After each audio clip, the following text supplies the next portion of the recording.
What if the real secret to a happy life isn't in your career, your bank account, or even your best relationships? What if it's hiding in a place most of us have been taught to ignore or have just completely misunderstood? We live in a world that sells us a blueprint for happiness. Get the degree, land the promotion, buy the house, find the perfect partner. We chase all these external goals, thinking that with each one, we'll finally get to a place of lasting joy. But for so many of us, it feels like a hollow victory. You get to the top of the mountain only to realize the view isn't what you expected. The feeling is temporary, and that quiet sense of being unfulfilled sneaks back in. This isn't some personal failure.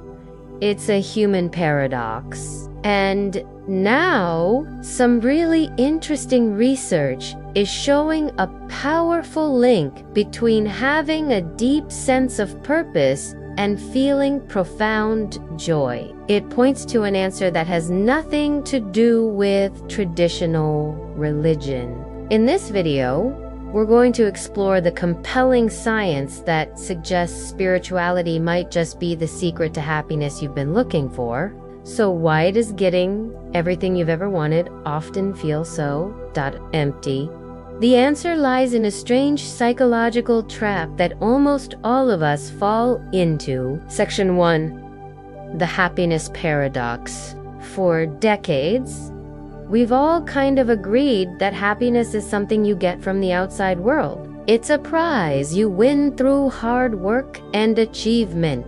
This idea is so deep in our culture that we rarely even think to question it. We see the perfect lives on social media, the celebrations of wealth and status, and we absorb the message that more is always better. More success, more stuff, more experiences. But the science of well-being tells a very different story. Researchers have a name for something you've probably felt: the hedonic treadmill. It describes our incredible ability to just get used to new things, good or bad. That rush you get from a pay raise or a new car, it fades. That thrill of finally hitting a huge goal, it becomes your new normal. We work harder and harder, running faster on this treadmill, only to find our baseline happiness level stays pretty much the same. And that can be incredibly disheartening. It leads to this quiet desperation for a lot of people, that feeling of, is this all there is? We play by the rules of the game only to feel like we got cheated out of the prize. Study after study has shown that once our basic needs are met, having more money has less and less of an effect on our actual happiness. This is where the frustration kicks in. We're left with this deep sense of unease, questioning everything we've been chasing. If the things we were told would make us happy don't really work, where are we supposed to look? It's this exact question that has pushed scientists to look beyond the material world and into the mind. And they're finding that while chasing happiness often means focusing on what you can get, pursuing meaning is more about what you can give to others, to the future, and to being your most authentic self. And that difference, it turns out, changes everything. Now, I know what you might be thinking when you hear the word spirituality, but what if it has nothing to do with religion and everything to do with two basic human needs you're already experiencing? Section 2, redefining spirituality. Okay, before we go any further, we have to talk about the elephant in the room, the word spirituality. For a lot of people, this word is loaded. It brings up images of organized religion, rules, and institutions. If that's not your thing, I want to be crystal clear.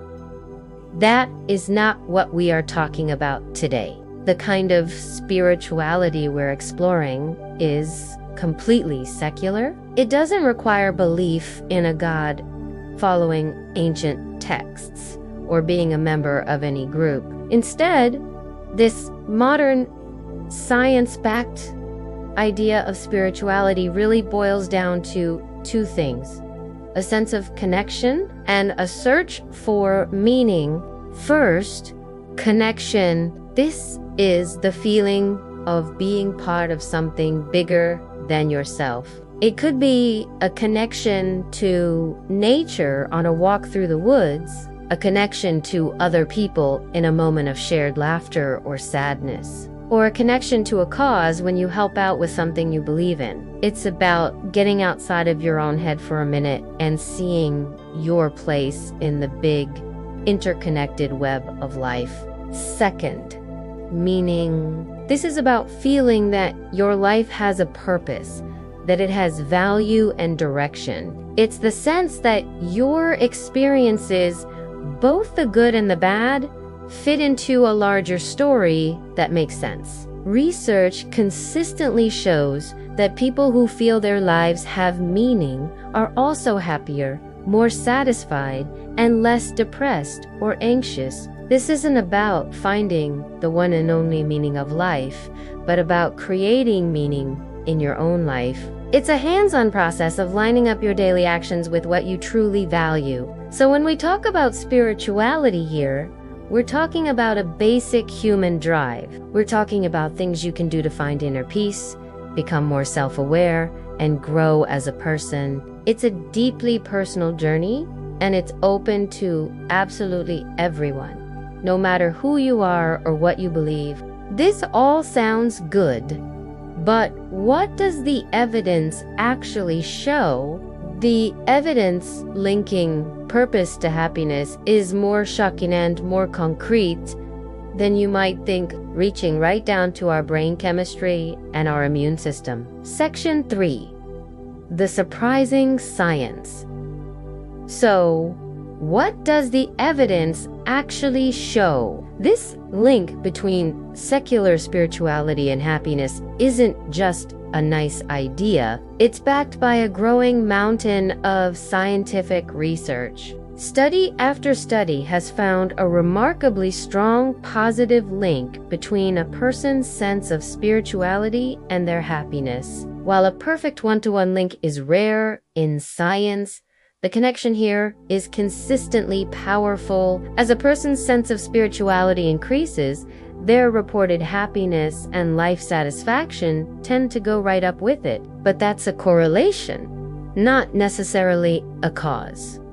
So how does it actually work? It seems to impact our psychology, our social lives, and even our biology. From a psychological angle, having a sense of purpose acts like a powerful buffer when life gets hard. When you're driven by goals that feel meaningful, you're more likely to see a setback as a chance to grow, not a crushing defeat. That builds incredible resilience.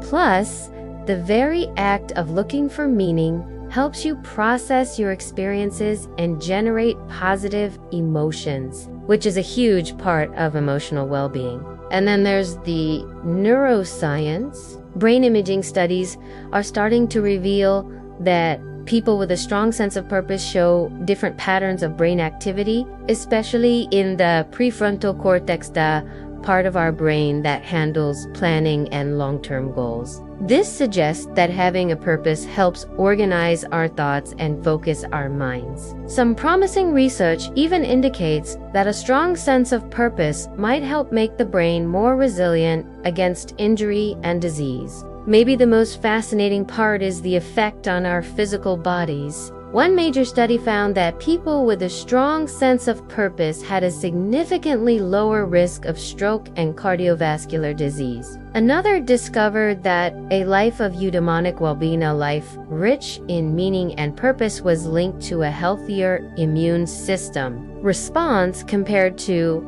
a life of simple hedonic happiness that's just focused on feeling good in the moment. It seems that having a why, a reason to get up in the morning, can literally make our bodies stronger. This evidence is pointing to a clear idea: living a spiritual life defined by connection and purpose isn't about escaping reality.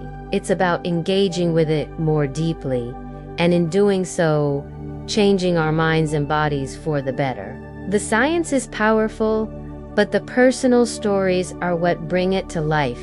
And I'm willing to bet you have one. So, what does this actually look like in real life?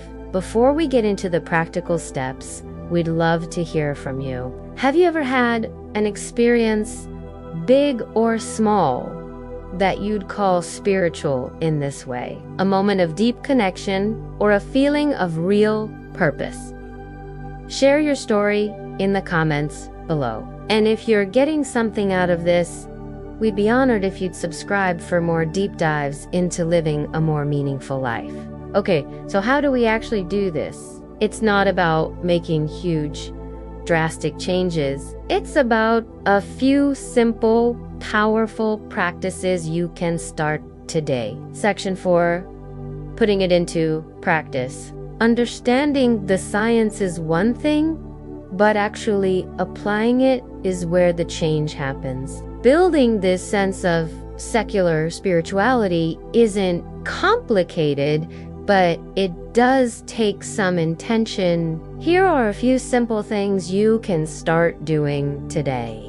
First, and maybe most powerfully, is mindfulness. It's an ancient practice that's now used everywhere. Mindfulness is just the simple act of paying attention to the present moment without judging it. You can do this with a formal meditation, just focusing on your breath for a few minutes a day to calm your body and reduce stress.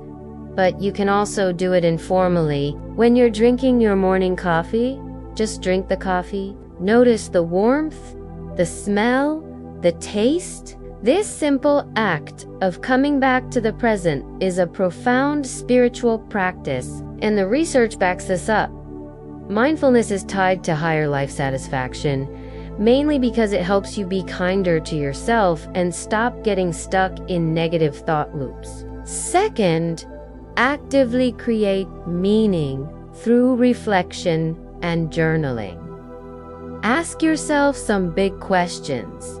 What makes me feel alive? What problem in the world do I wish I could help solve? What are my core values, and how can I live by them more closely? Writing about your experiences and trying to make sense of them is a huge part of building meaning. It helps you weave your past, present, and future into a story that makes sense to you. Third, practice altruism and service. Giving back, whether it's volunteering your time or donating to a cause you believe in, is a proven path to feeling good. It directly feeds that spiritual need for connection by reminding you that you're part of a community and your actions matter to others. It's interesting, research has found that chasing happiness is often about being a taker, whereas finding meaning is strongly related to being a giver. When we shift our focus from our own needs to the needs of others,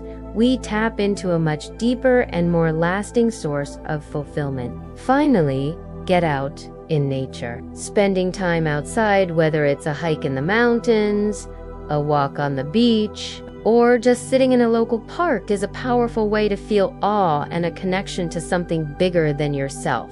That feeling of awe has been shown to boost positive emotions and make us more generous, tying right back into that core of secular spirituality. These aren't huge, dramatic changes. They are small, consistent practices that over time can completely shift your perspective and build a real, durable sense of joy. So let's bring it all together. After everything we've looked at, from the paradox of happiness to the hard science of meaning, what's the final verdict? So, is spirituality the secret to happiness? The evidence points to, yes, it's a critical and often forgotten ingredient. We've seen that chasing happiness through external success is often a dead end. But when we redefine spirituality not as religion, but as our natural human need for connection and meaning, a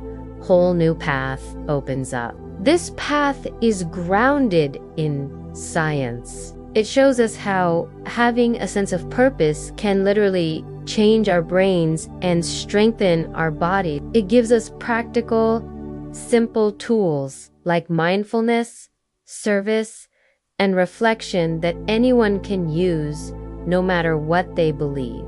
In the end, maybe the secret to happiness isn't a secret at all. It's not something you find, it's something you build inside yourself. It's the quiet, profound, and lasting joy that comes from feeling connected to the world around you and from knowing that your life, in its own unique way, truly matters. Thanks for watching. If this video resonated with you, you might enjoy our other video above. See you in the next one.